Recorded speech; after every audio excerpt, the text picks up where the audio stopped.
What's up, everybody? Hope you're ready for the greatest fishing show you've ever seen.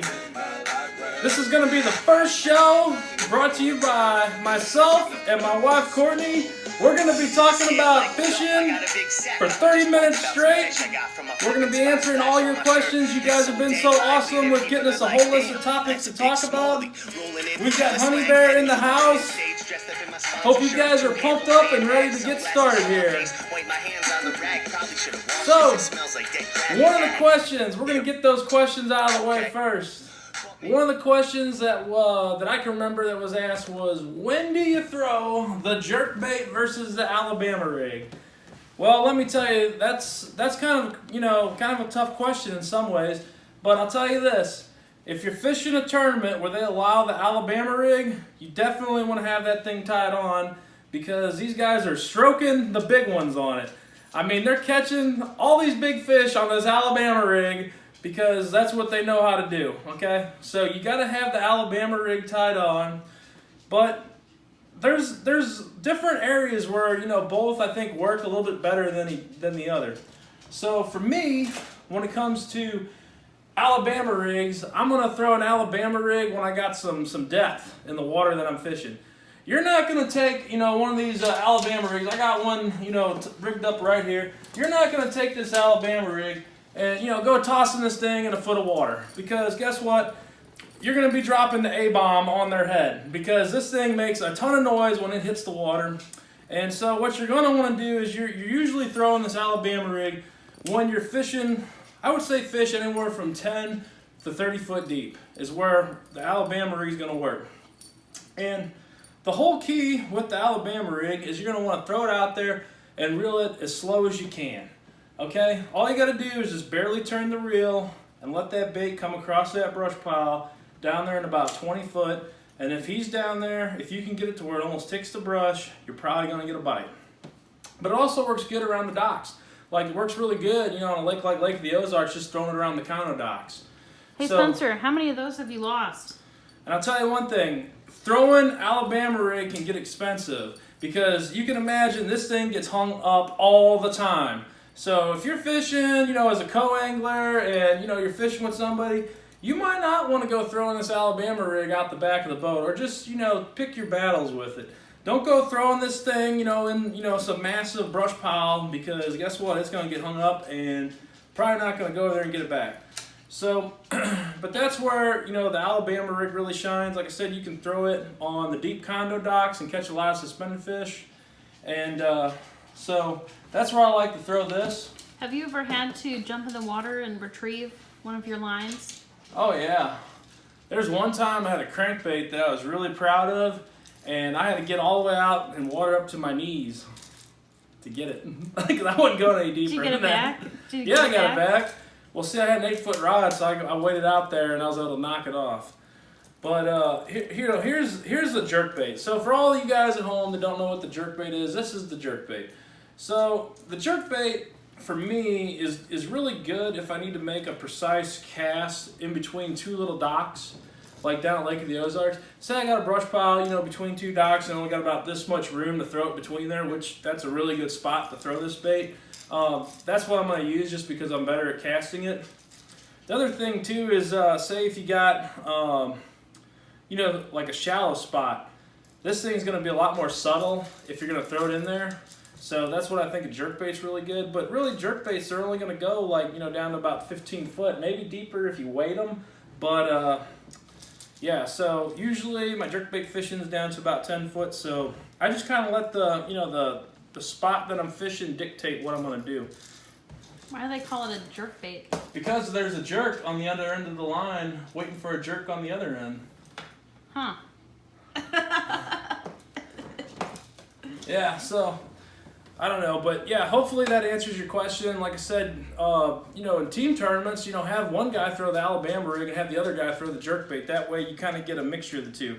Now, I'll tell you this, there's been times where I've seen that the Alabama rig has worked when the jerkbait won't work. And it's really weird.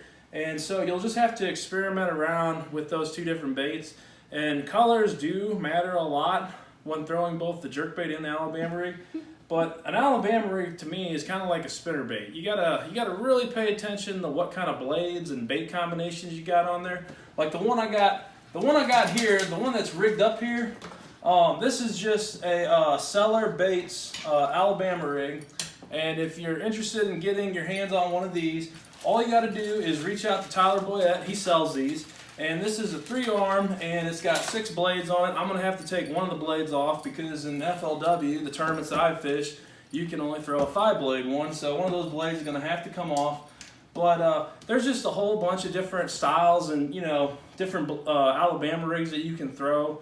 And the best thing to do is just, get about 5 or 6 different ones and just try them out.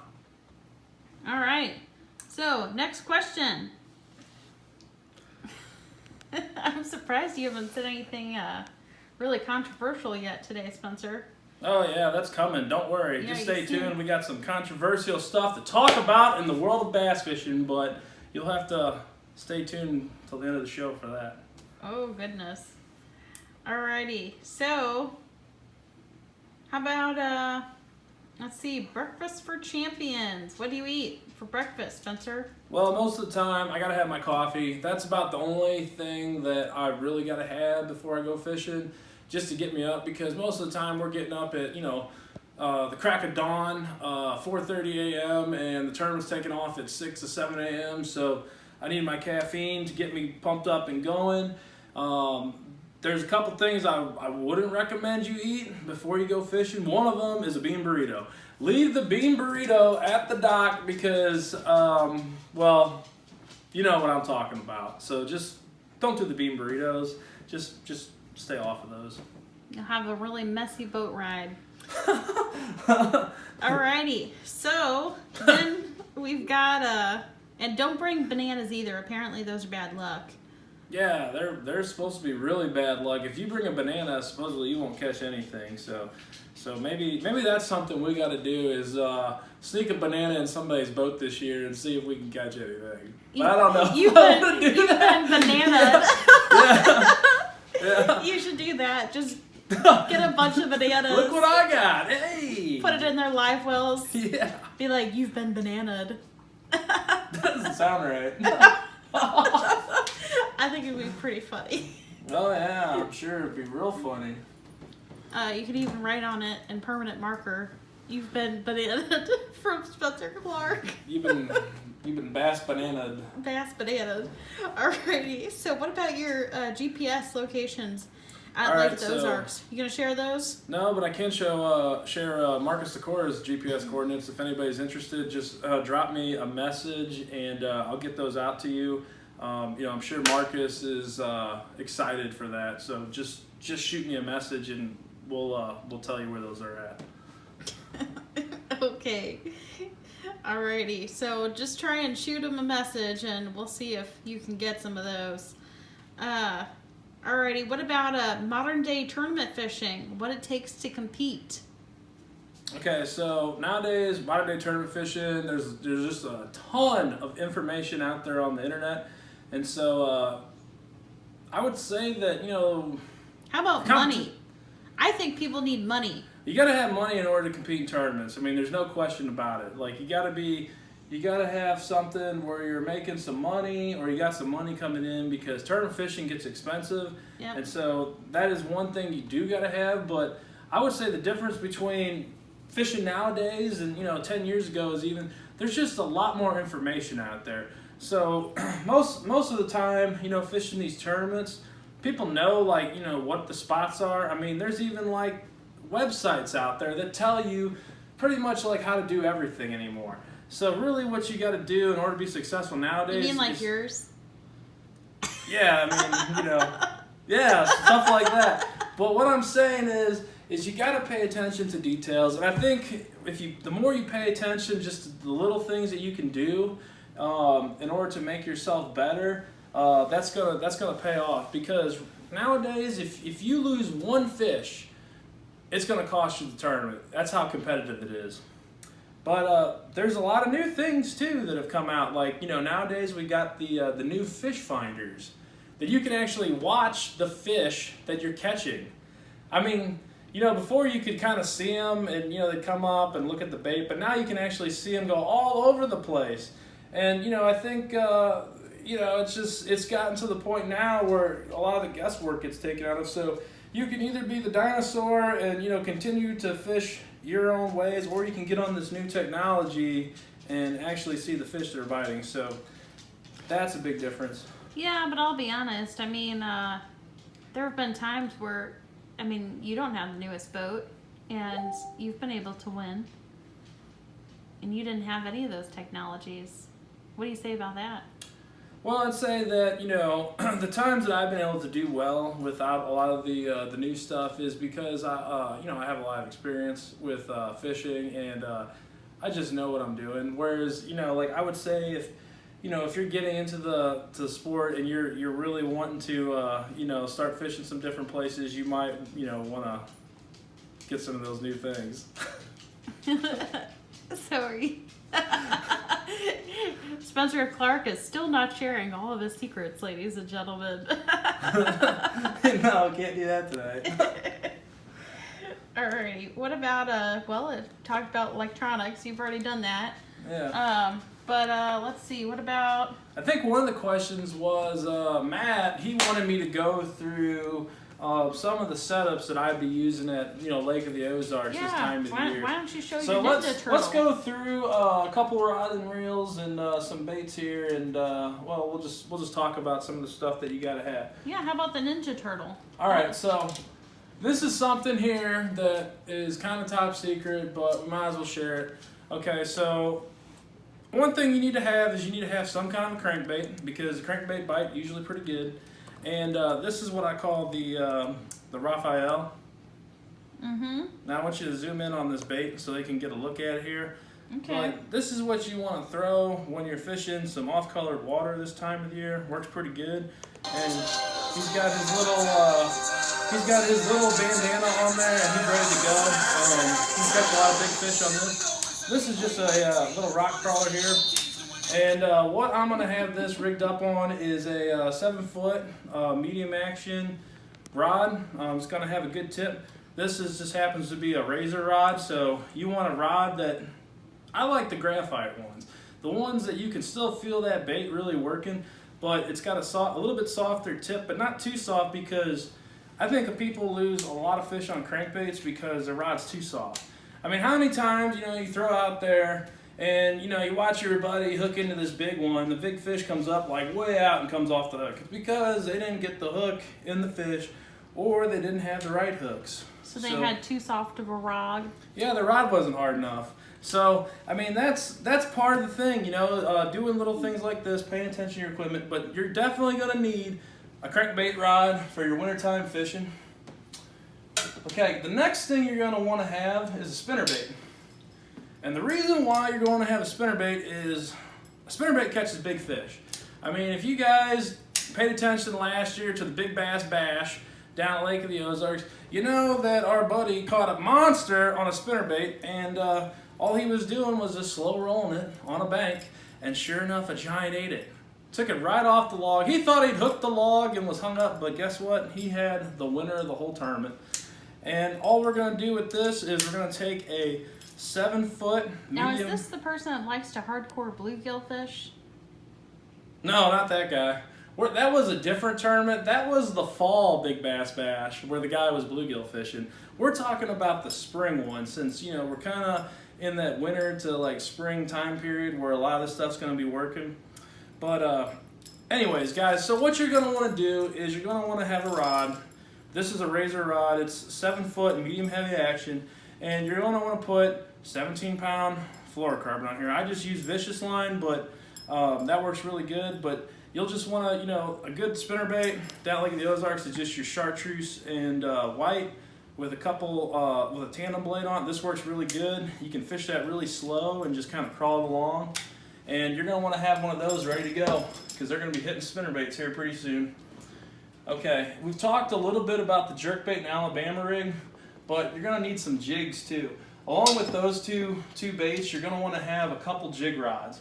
Okay, so like when you get these sunny days where these fish get up real close to the docks, you're going to want to take a nice jig. This is a J-Town tackle, flipping jig, and this color works really good. It's just black and blue with a, I think they call that Alabama crawl or something. They make that, I think Netbait makes that. That's a little pack of crawl.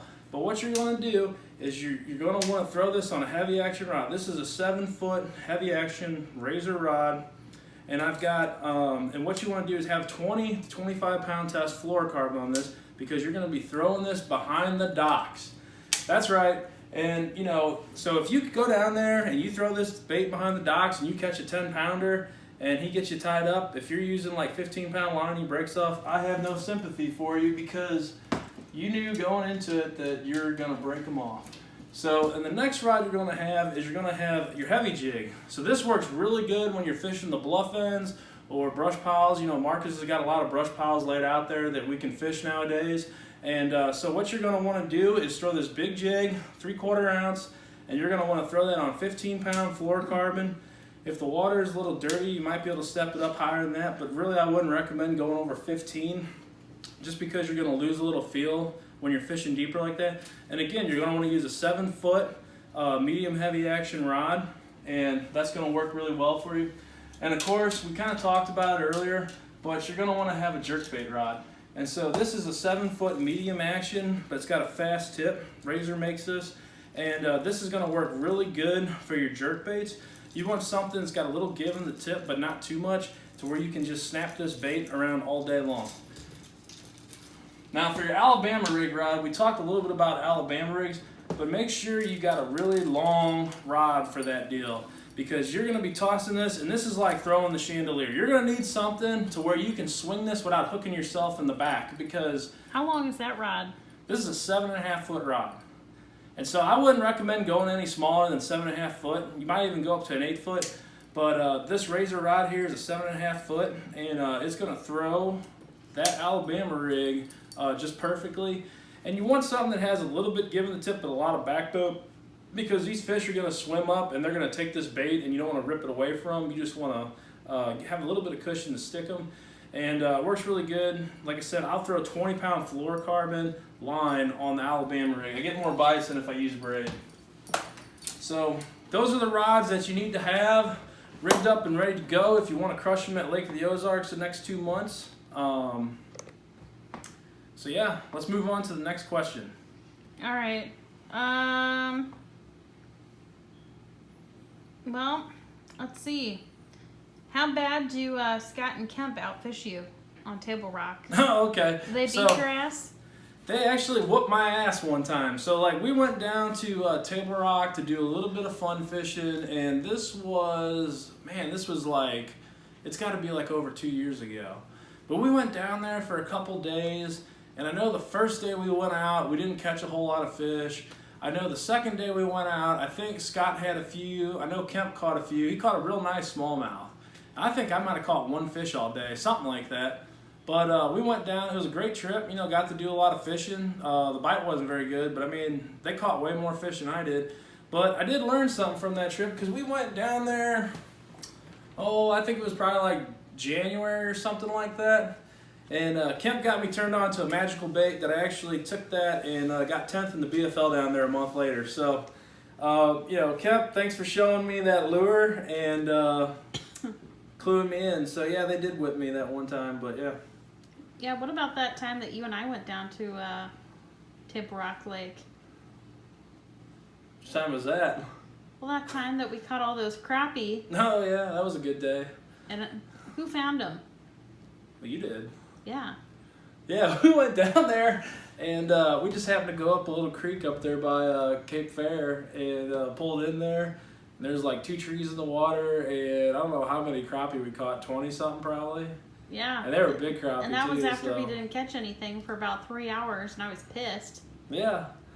See, persistence is the key. I think. And a woman's intuition is always going to lead you to the fish. So if you bring your wife or your girlfriend along and she tells you to go over there, you better go. Yeah, you should probably listen to her. That's right. They're one with the water. And Spencer, what's that phrase? Happy life? Happy wife, happy life. Yeah. You follow that? On some things. Do you follow that, babe? I try to follow it. Usually works out for the best, but you know, sometimes I teach you some things too, so you know. But yeah.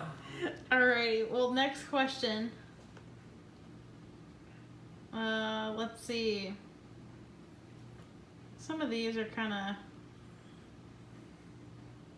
Well, I guess, you know, how do you casually pull $100K out of your pocket? Pull $100K out of my pocket? Yeah. I've never done that in my lifetime. What about the time that you I know what you're talking about. big? You're talking about Joe's question. He was really interested in seeing a lot of different lures. Well, if you take a look over there, you can see all the different lures I got sitting over there. It would take us probably like 2 or 3 hours to go through that. So what we might do is we might actually go through some different baits. How many lures do you have in this house? You don't want to know. I bet you I've got over 3,000 lures. How many fishing poles do you have? Right now, probably like 32. You got more than that. You Yeah. got more than that. Yeah, I got more than that. Where's all your fishing stuff right now, babe?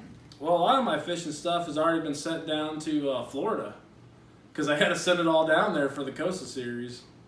Yeah. What about your other stuff here? What do you mean? Oh, like all the baits and stuff in there? Yeah. Like they're in my fishing room. AKA the guest bedroom. Yeah. So. Hopefully no one sleeps over because they'll... Yeah, you get a treble hook in your butt. Yeah, they might get a treble hook in their butt. You get a treble hook in your butt, that might be a problem. Although I could probably get it out. I probably got a set of pliers around here somewhere to help you out there. If you like hook that yourself. one time that you got hooked. That was fun. What are you talking about? The time I hooked myself in the arm? Mm-hmm. And then that one time you almost hooked me in the Well, Walmart parking lot. Yeah, but we didn't really hook you though. It happened. What Courtney's talking about is I had like a little, I think it was like a crankbait or something in my truck, and it was like in the middle, but then somehow it got caught like on her leg a little bit because I forgot to put that one back in my tackle box, and Courtney was screaming, "Oh my God, I'm hooked!" But actually it was just barely hanging on her skin. I felt it. Yeah, she felt it. I felt it, Spencer. But she didn't get hooked, pierced my skin. So now I can't have any hooks in my truck anymore, although there's probably a couple in there somewhere. Hear that, guys? Don't hook your girlfriend Don't or hook your wife. Don't hook your wife with a treble hook. Or else. Well, I don't know. I've hooked you once, but, you know. Or else your laundry will never be cleaned again. That's right. Yeah. That's right. Alrighty, next question. We're almost out of time. You know, this one isn't actually a question that everybody else asks, but Spencer, why do you make so many memes? I think you're a really good meme generator. Well, all I'm trying to do with the memes is just, try to make people laugh and, just kind of talk about some of the stuff that, I notice, like, in fishing. I think they're just kind of, stuff that's kind of fun for people, but I get a kick out of it too. I enjoy making them, so. Yeah, you do. All right, weirdo. All right. Let's see.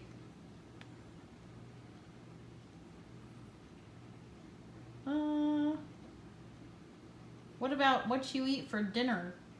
What, before a tournament? Yeah.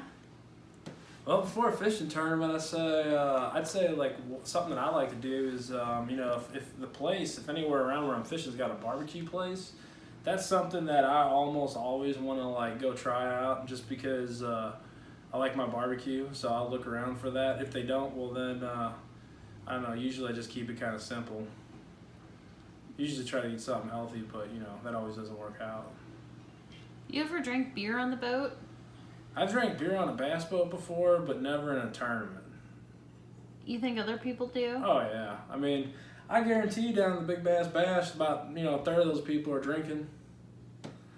What about, like, people getting drunk and then driving their boats? I think that's a really bad idea. Does that happen down at Lake Ozarks? It happens occasionally, and usually those are the people that you're reading about in the paper that, crashed into a bluff or something. Oh, that's so crazy. Yeah, it's sad. So, I mean, if you're going to be drinking and driving a boat, what you probably need to do is get yourself some O'Doul's. Well, you don't want to get some other rules. Well, what you want to do is you want to get yourself, get somebody that's sober to drive your boat. Which, I don't know. I mean, get somebody that knows how to drive a boat that's sober. Let's put it that way. So. Because you can find any sober person, but, they might not know how to drive a boat, so. Yeah, like that one time you tried to have me drive your boat, and I thought we were going to die. Yeah, but we weren't drinking. I know. Yeah, there was one time, Courtney, she had the bass boat up to, probably 45 miles an hour, and she was freaking out. She didn't go that fast, but, she was having fun with it. I wasn't even in plane. You were trying to get on plane. Yeah, but you were afraid to.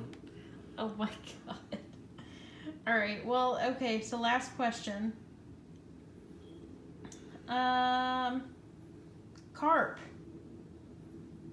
Oh, carp? How do you catch them?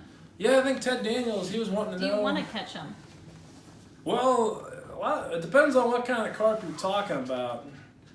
Now, if you're talking about grass carp, one of the best things that you can do in order to catch yourself a big old grass carp, just take you a piece of tomato and stick it on a treble hook and then throw it out there. Really? Yeah, it works pretty good. Why? Caught a lot of big carp doing that. I don't know. They like tomatoes. But the other thing that you can do too that works for them is just snag them. Get you a big treble hook and just throw it out there. Because I've caught a lot of big carp doing that. Yeah, you've caught a few in tournaments recently. Oh yeah. I mean, crankbait is probably the best bait you can use if you really want to catch a big carp. You're like the carp. Now king. the cast to catch ratio, that's going to be a little off because I bet you, I've made about 5,000 casts, but when you do connect, it's usually a big one. So you just got to hang in there. If you can hang in there and keep throwing that crankbait, you're going to catch some big carp. It's just you got to get it in front of them. You got to hit one of them with it. I mean, but I've caught biggest carp in my life on a crankbait. So we've got about a few minutes left. I haven't heard you talk about anything controversial yet. Are you going to bring anything like that up for this first episode? What, you talking about what old Marty was talking about? I don't know. I think Marty was asked. I think Marty, I think one of the questions was, let's talk about some of the shenanigans that goes on at some of these lakes. How about Chumbags? Oh yeah. So I'm going to tell you guys a story about something that happened at Lake of the Ozarks that is going to make you guys, I don't know, I'd say just think about things a little differently, what might be going on, some of these tournaments down there. So I was out fishing with a good buddy of mine, and I was throwing my big crankbait. I was throwing a DD22, and I don't know if I got one over here or not. But anyways, I was throwing my big crankbait on a brush pile, and guess what I hooked into? I hooked into a giant sock. It was like this big with a rock tied on the end of it. They make socks that big? What is that for? Yeah, it was like, I don't know what it was. It was like some old person's sock. But it was like this big and had a big old rock tied on it. And I got this back, and I was looking at it, and I was like, somebody lost their sock. But then it made me think, well, yeah, but this sock has a rock tied on it with a rope. I mean, I don't know. It just seemed very odd to me. But yeah, I think there's actually some chumming that goes on down there, Mm-hmm. And so this happened when I lived at the lake, about 8 years ago or so, and kind of made me start to think about things a little differently. And some of the other stuff too that I've seen done, down at the lake is I've seen some people, dropping fish off. There's a lot of people that I think, get a couple buddies and they go out fishing all week and then they load a cove up, and then the kind of the hero comes in and fishes that cove in the tournament. So, those are some of the things that, I've seen kind of go on behind the scenes in some of these tournaments. And I think really what I kind of challenge a lot of you guys to do is think about, if you're fishing and having a hard time competing in some of these local, tournaments where some of this stuff goes on, what I would do is think about getting on a tour, like, join FLW and get on a national circuit to where you're fishing against people that don't live exactly right at that lake. I think you're going to have a lot more fun with that, and I think you're going to find that, I don't know, I think things are just a little bit more fair when you fish a circuit like that. So yeah. So anyways, guys, I'm going to be fishing a lot of tournaments this year. I'm fishing the Southeastern Costa Series. We're going to be doing weekly videos around, those tournaments and how, what happens when I go to these tournaments.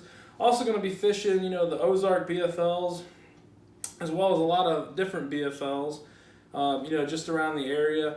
And so I'm going to be sure to give weekly tournament updates on those tournaments. And if you like the video, I want you to like and subscribe to the video. Like I said, every Wednesday at 8 o'clock, we're going to come out with a new video, and we're going to answer your guys' questions. Make sure you drop your questions in the comments below, and we're going to get those answered, and we hope to see you guys back next week. And I'm going to challenge you guys to put a controversial question about fishing, because I think that makes everything more interesting. All right. We'll see you guys next week. Have a good one.